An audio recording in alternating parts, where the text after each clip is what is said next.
Hello student, આજના સેશનમાં આપણે જોવાનું છે trick to find geometric and optical isomer for the coordination compound, એટલે કે ભૌમિતિક અને પ્રકાશીય સમઘટકતા. વિદ્યાર્થી મિત્રો, સવર્ગ સંયોજનો જે ચેપ્ટર આપણે ઓલરેડી 12થમાં ભણીએ છીએ અથવા તો ભણતા આવ્યા છીએ, કે જેના ભાગ સ્વરૂપે આપણે સમઘટકતાનો પાર્ટસન પણ તેમાં અંદર ઇન્વોલ્વ કરેલો છે અથવા જોયો છે, સમજ્યો છે. તો તેમાં પણ બે પ્રકારની સમઘટકતાની વાત કરેલી છે, અવકાશીય સમઘટકતા અને બંધારણીય સમઘટકતા. અવકાશીય સમઘટકતા એટલે કે જેને ઇંગ્લિશ વર્ઝનમાં બોલીએ તો સ્ટીરિયો આઇસોમર. અને સ્ટીરિયો આઇસોમરની જો વાત કરવા જાઓ એટલે કે અવકાશીય સમઘટકતાની વાત કરવા જાઓ તો તેની અંદર બે આવે છે, ભૌમિતિક સમઘટકતા અને પ્રકાશીય સમઘટકતા. તો આજના દિવસ દરમિયાન હું તમને તમારા સંયોજનો, સવર્ગ સંયોજનો જે પણ તૈયાર થાય છે તો એ સંયોજનોની અંદર એક દંતીય લિગેન્ડ, ઓકે, કેન્દ્રમાં રાખું છું આ વિધાન, આ શબ્દને, એક દંતીય લિગેન્ડ, મોનોદંતીય જેને કહીએ છીએ આપણે. દ્વિદંતીય વિશે હું અલગ પાર્ટ્સ તમારા માટે બનાવીશ, પરંતુ આજના સેશન દરમિયાન ફક્ત ને ફક્ત હું વાત કરવાનો છું એ બધી ટ્રીકની કે જેમાંથી તમે સરળતાથી JEE નીટ લેવલના સવાલો તમે સરળતાથી ફાઇન્ડ આઉટ કરી શકો છો. અને ખાસ કરીને જે સવાલો હોય છે તે ભૌમિતિક સમઘટકતા અને પ્રકાશીય સમઘટકના સ્ટ્રક્ચરોની સંખ્યા માગે, કોઈ સંયોજન તમને આપી દેશે. તો અલગ અલગ ક્વેશ્ચન આ બેઝિસ પર પૂછાતા આવ્યા છે અને પૂછાય છે.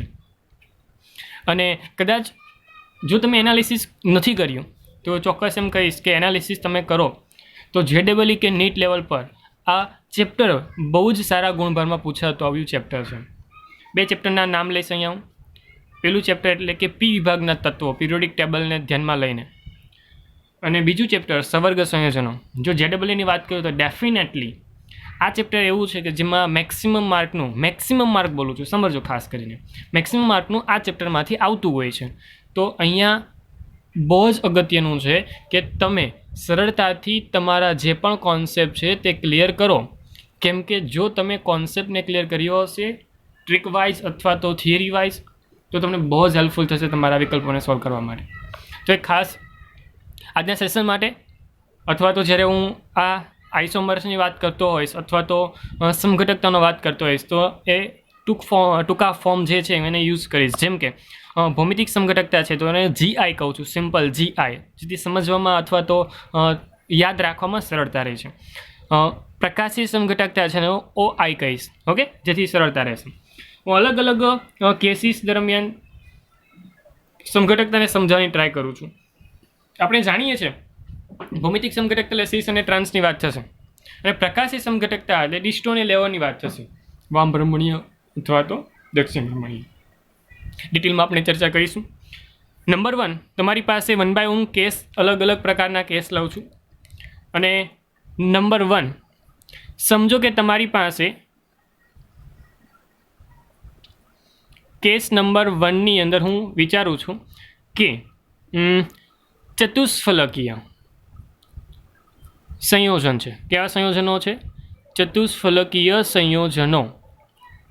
જો ચતુષ્ફલકીય સંયોજનો હોય તો એની કોમ્પ્લિમેન્ટરી રીતે જોવા જઈએ તો એકદમ સિમ્પલ એબિલિટી છે. અને સિમ્પલ એબિલિટી એટલા માટે બોલું છું કેમ કે સમજો કે તમારી પાસે કોઈ કમ્પાઉન્ડ જે છે જે કંઈક આ રીતે છે, તેના સેન્ટ્રલ એટમની ફરતે આ 4 ગોઠવાયેલા છે. જો એંગલની વાત કરવા જાઓ તો આ એંગલ જે છે તે આપણો તૈયાર થાય છે 109.28 ડિગ્રી જેટલો. દેટ મીન્સ આ જેટલા પણ એંગલ તૈયાર થાય છે, અહીંયા હોય કે અહીંયા હોય, બધા જ એંગલ સમાન છે, 109.28 ડિગ્રી જેટલા. બધા એંગલ સમાન હોવાને કારણે તમે કમ્પાઉન્ડને કોઈ પણ રીતે ઇન્ટરચેન્જ કરશો, અલગ અલગ રીતે ગોઠવવાની ટ્રાય કરશો. અહીંયા D મૂકી દો, અહીંયા B મૂકી દો, અહીંયા C મૂકી દો, પરંતુ તમારો compound as well as angle same હોવાને કારણે સમાન જ મળવાનો છે. તો અહીંયા કોઈ જ પ્રકારની GI ફોર્મ તમને એક્સ્ટ્રા મળવાના નથી. GI ફોર્મ એટલે સમજી જવાનું કે જીઓમેટ્રિકલ આઇસોમેરિઝમ, દેટ મીન્સ કે ભૌમિતિક સમઘટક એક્સ્ટ્રા મળવાની નથી. તે કોઈ એક્સ્ટ્રાબિલિટી છે જ નહીં તેની કે તે એક્સ્ટ્રા મળે. હું કેસ નંબર 2ની વાત કરું. સમજો કે તમારી પાસે કેસ નંબર 2ની અંદર હું વાત કરી રહ્યો છું સમતલીય ચોરસની સમતલીય ચોરસ હોય તેવા સંયોજનોની વાત કરું. ખાસ સમજો.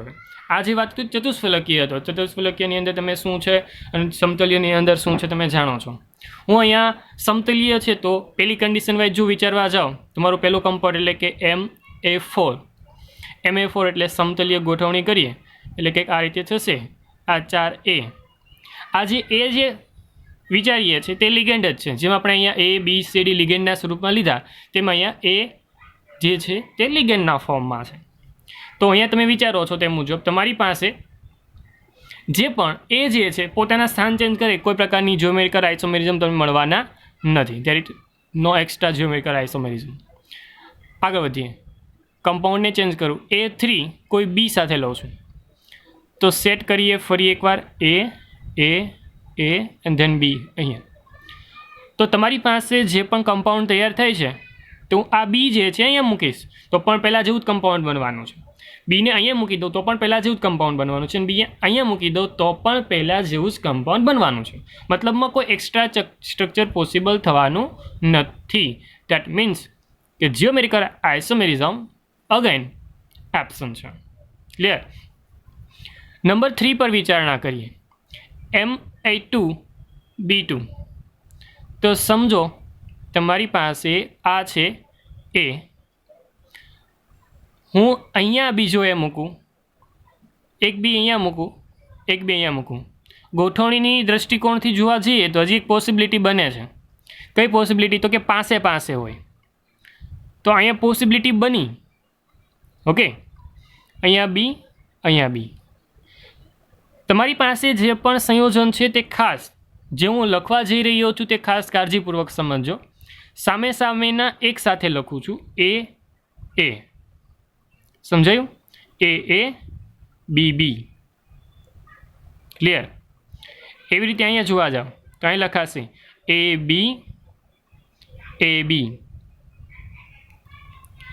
અહીંયા જે ભાગ તૈયાર થાય છે તે જોવા જતાં AB છે તો તેના સામેની બાજુ એ વ્યસ્ત પ્રમાણમાં, મતલબમાં A નીચે અને B ઉપર તરફ છે.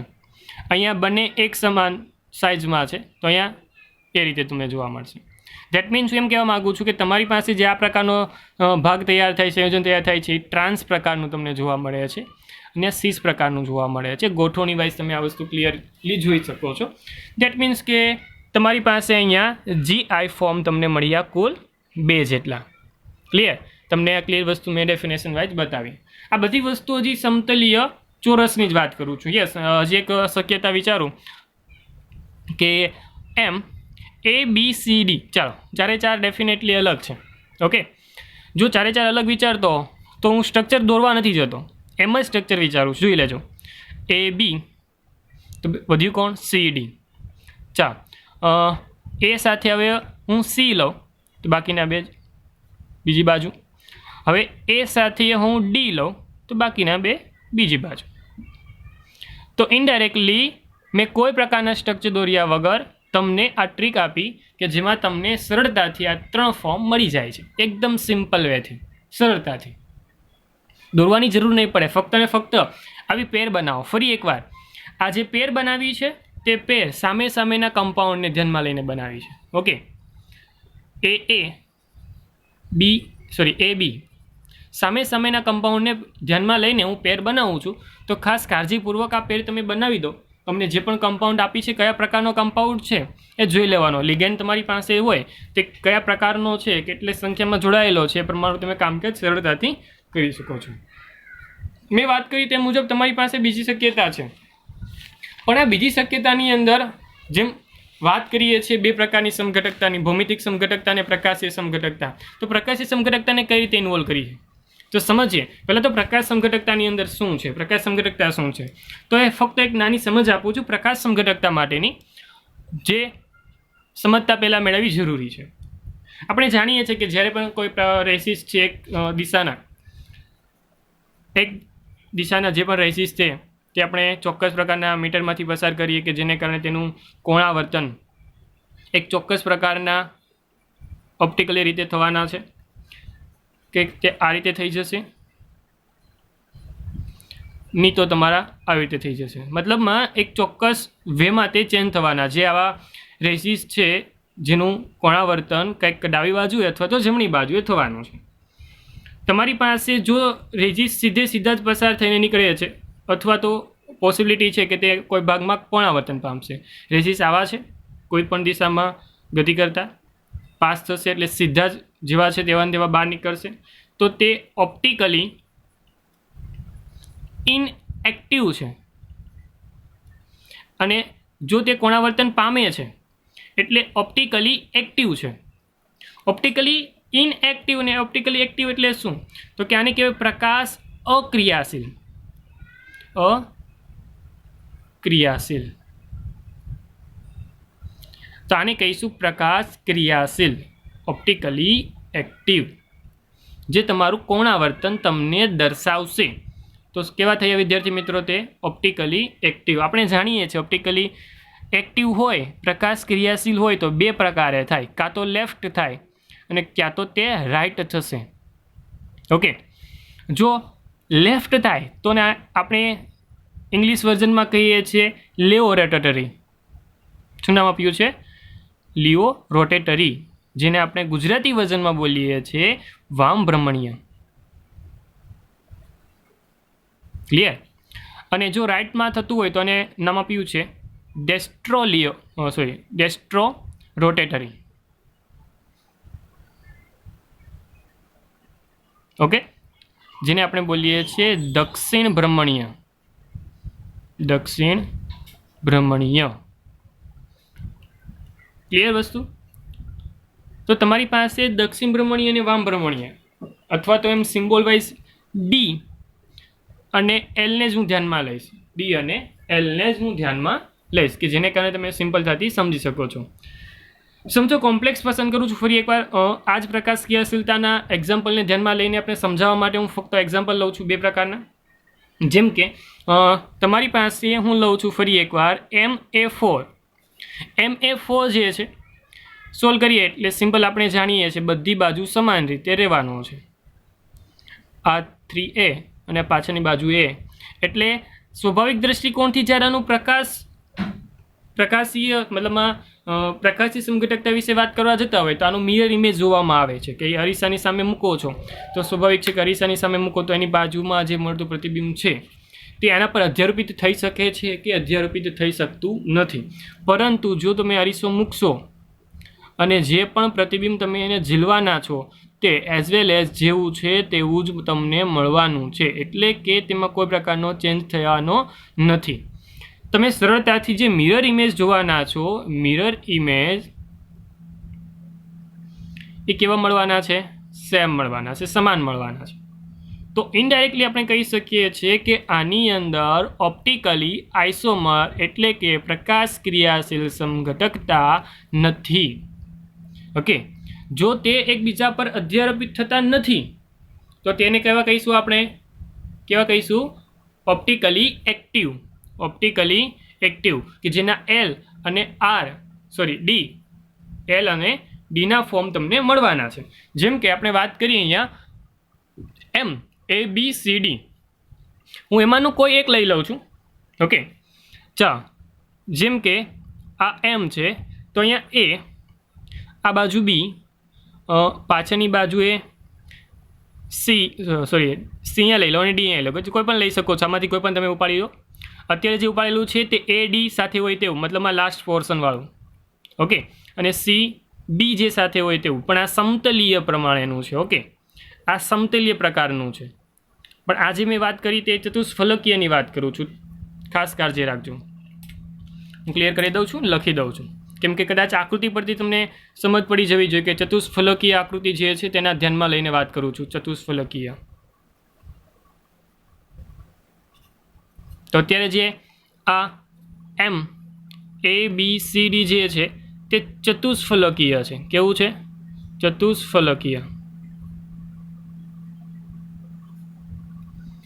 તો અહીંયા A, અહીંયા B, આ C અને આ D, જો તેનું મિરર ઇમેજ જોવા જશે તો આ C છે તે આ બાજુ દેખાશે, એટલે મિરર ઇમેજમાં કંઈક આ રીતે આવી જશે. એ જેમનો તેમ, આ M, આ C આ બી અહીંયા જશે અને મિરર ઇમેજને કારણે આ ડી અહીંયા આવશે. તો મિરર ઇમેજ જોતાં ક્લિયર વસ્તુ તમને સમજ પડશે કે તે એકબીજા પર અધ્યારોપિત થતા નથી. અને એકબીજા પર અધ્યારોપિત ન થાય તો તેને ઓપ્ટિકલી કેવા કહી શકાય? એક્ટિવ કહી શકાય, કે જેની અંદર બે ફોર્મ તમને મળશે, ડી અને એલ. તો પ્રકાશકીય સક્રિયતા તમને જોવા મળે, પ્રકાશીય સક્રિયતા તમને જોવા મળશે તો સમજી જવાનું કે ત્યાં બે ફોર્મ એટલે કે બે બંધારણો તૈયાર થવાના છે, ડી અને એલ. એટલે સમજી લેવાનું કે બે પ્રકારની સમઘટકતા તમને જોવા મળવાની છે. બે સ્ટ્રક્ચર ત્યાં પોસિબલ થશે. આ જે બધા કેસ જોયા ને વિદ્યાર્થી મિત્રો, તેને સમજવો બહુ સહેલા હતા. તમને કોઈ સ્ટ્રક્ચર આપે તો તમે બહુ સરળતાથી આઈડેન્ટિફાઈ કરી શકો. પરંતુ જ્યારે તમને અષ્ટફલકીય સંકીર્ણ સંયોજન તમને આપવામાં આવે છે, અષ્ટફલકીય સંયોજન આપવામાં આવે છે, તો ત્યારે તમને બહુ જ પ્રોબ્લેમ પડે છે. આ બધી વસ્તુ સહેલી હતી, એટલા માટે આ વસ્તુ મેં તમને ડિટેલમાં ખાસ કરીને જે બી વાત કહેવાની હતી ને ડિટેલમાં તમને કીધી કે કઈ રીતે આગળનું જોવાનું છે. હવે જે જોવાનું છે આના બેઝિસ પર અથવા તો આ જે વસ્તુ તૈયાર કરીને તેના બેઝિસ પર જોવાની છે. તો કાળજીપૂર્વક ટ્રીક સમજો. હવે આપણે વાત કરવાની છે ત્રીજા નંબરના કેસની, એટલે કે કેસ નંબર 3 ઓક્ટાહાઇડ્રલ હોય ત્યારે. ક્યારે? ઓક્ટાહાઇડ્રલ એટલે કે અષ્ટફલકીય હોય ત્યારે. પણ તે પહેલાં ટ્રીકને સમજીએ. ટ્રીક શું છે? તો ટ્રીકમાં ક્લિયર શબ્દથી હું લખું છું, સમજી લેજો ખાસ કરીને. જો કોઈ પણ જોડીમાં સમાન હોય, એટલે કે હું એમ કહું છું કે એ સાથે હોય, આ સમાન થયા, ઓકે, એ હોય, અથવા બે જોડી સમાન હોય. બે જોડી કેવી છે વિદ્યાર્થી મિત્રો? સમાન. લાઈક હું એમ કહું કે એ બી અને બીજો પણ હોય એ બી જ, તો બે સમાન થયા, ઓકે. જોડી બનાવું છું તો એ બી અને બીજી જોડી પણ એ બી જ બનતો હોય. તો આ બે વસ્તુ જ્યારે તમને પોસિબલ દેખાતી હોય સ્ટ્રક્ચરની અંદર, તો તે સમજી જવાનું કે તે પ્રકાશીય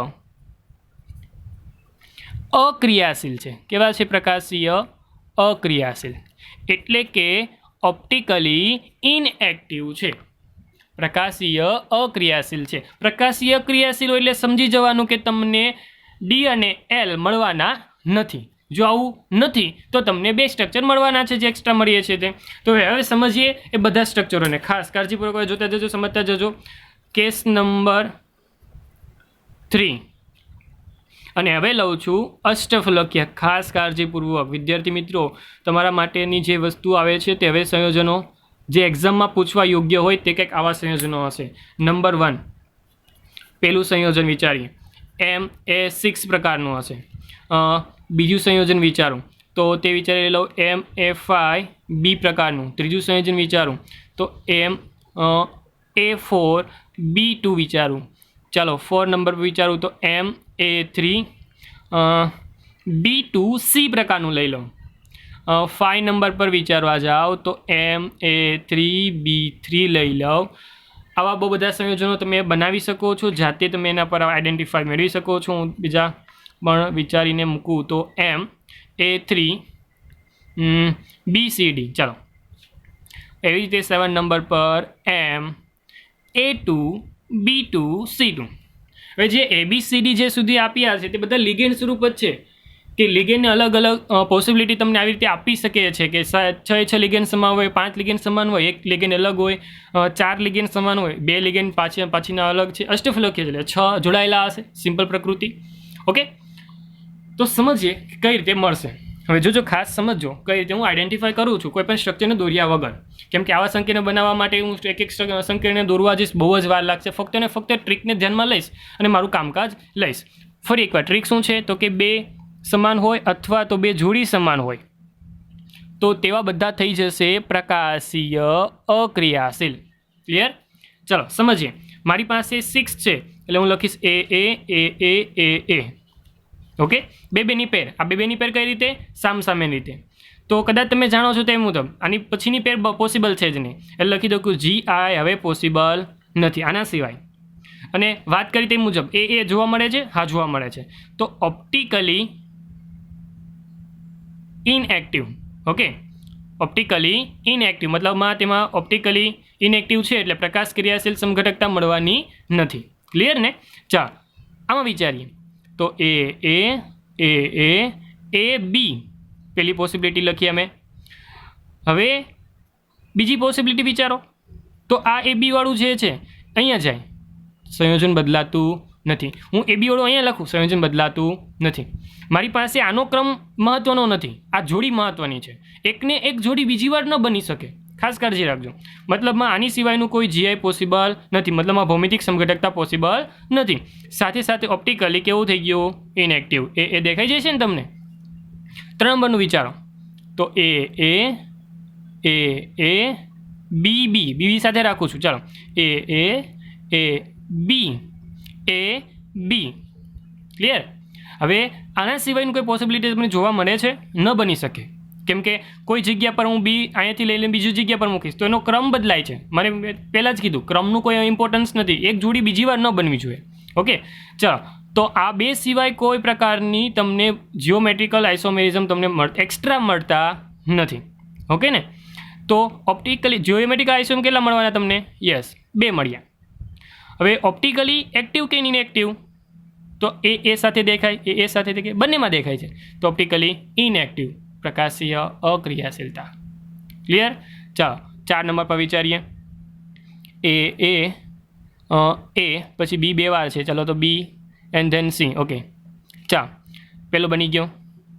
બીજો બનાવું કંઈક આ રીતે, સીને લઈ લઉં, બી બંને સાથે રાખું. ચાલો, એ સાથે બી લઈ લઉં, બીજી વાર પણ એ સાથે બી લઈ લઉં, અને લાસ્ટ ચાલો આઈ થિંક સો કે હવે બનતા નથી. બધી પોસિબિલિટી તમારે વિચારવી પડશે. ઓકે ને? પરંતુ આપણે પ્રેક્ટિસથી તમને આ ટ્રિક્સને સમજ પડશે. ટ્રિક તમે યુઝ કરશો એટલે તમને ચોક્કસતાથી આવડી જશે.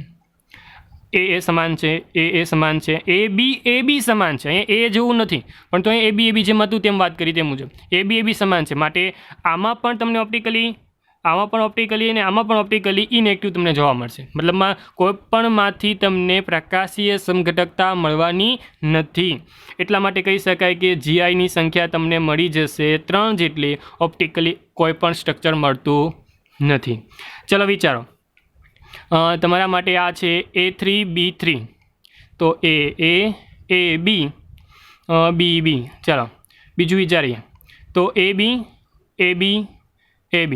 ચલો આના સિવાય બીજું પોસિબલ છે? જો તો જરા નથી પોસિબલ. કોઈ પણ રીતે ચાન્સ કરી શકો છો, કોઈ પણ રીતે તમે એકબીજા સાથે કમ્બાઈન કરી શકો છો. તમે એકવાર પ્રેક્ટિસ કરશો એટલે તમને જાતે જ સમજ પડી જાય, જાતે જ તમને વિશ્વાસ આવી જશે તમારા પર. જો એ બી સમાન છે, અહીંયા એ સમાન હતા, અહીંયા એ બી સમાન હતા. મતલબ અહીંયા પણ પ્રકાશ ક્રિયાશીલ ને આમાં પણ પ્રકાશ ક્રિયાશીલતા જોવા જતાં બંનેમાં ઇનએક્ટિવલી છે. મતલબમાં અહીંયા પણ કોઈ પ્રકારની પ્રકાશ ક્રિયાશીલ સમઘટકતા મળવાની નથી. ફક્ત ને ફક્ત મળશે તમને GI = 2. ભૌમિતિક સમઘટકતા મળશે 2 જેટલી. એકદમ સરળતાથી તમે કહી રહ્યા છો, ફક્ત ને ફક્ત તેની ટાઈપ્સ પરથી જ બોલી રહ્યા છો. હવે આ 2 છે ને, એક હું તમને કરાવું છું, એક તમે જાતે કરજો. ઓકે, ડેફિનેટલી તમને આવડી જશે. ચાલો, MA3BCD. ઓકે, સમજો તો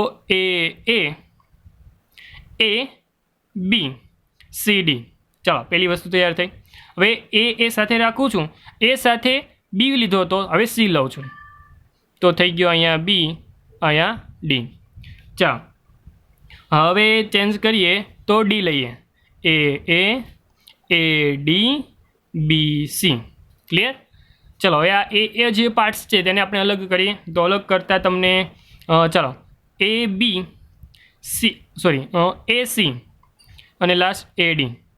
ક્લિયર ને?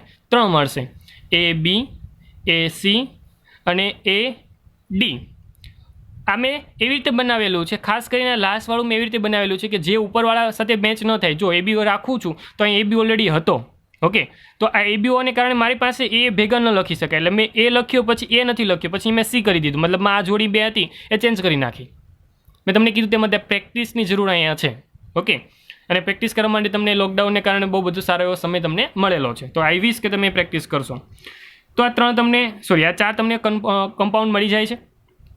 જુઓ, અહીંયા સમાન છે, અહીંયા સમાન છે, અહીંયા પણ સમાન છે. મતલબ આ કોઈ પણ ભાગમાં તમને ઓપ્ટિકલી આઇસોમરિઝમ મળવાના નથી, મતલબમાં પ્રકાશીય સમઘટકતા મળવાની નથી. પરંતુ આ એ બી, ACAD કોઈ પણ સંબંધ નથી, ના તો AA જેવું છે ના તો ABAB જેવું છે, કોઈ પ્રકારની પ્રકૃતિ નથી અહીંયા. તો અહીંયાથી તમને સરળતાથી કહી શકાય તે મુજબ તો અહીંયા તમને જોવા મળશે D અને L કમ્પાઉન્ડ, કેમ કે તે ઓપ્ટિકલી આઇસોમેરિઝમ ધરાવે છે.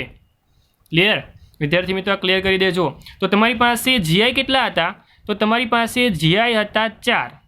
ઓકે, તમારી પાસે OI કેટલા આવ્યા? તો તમારી પાસે OI જેટલા કમ્પાઉન્ડ થયા, કુલ 2 થયા ને, 2.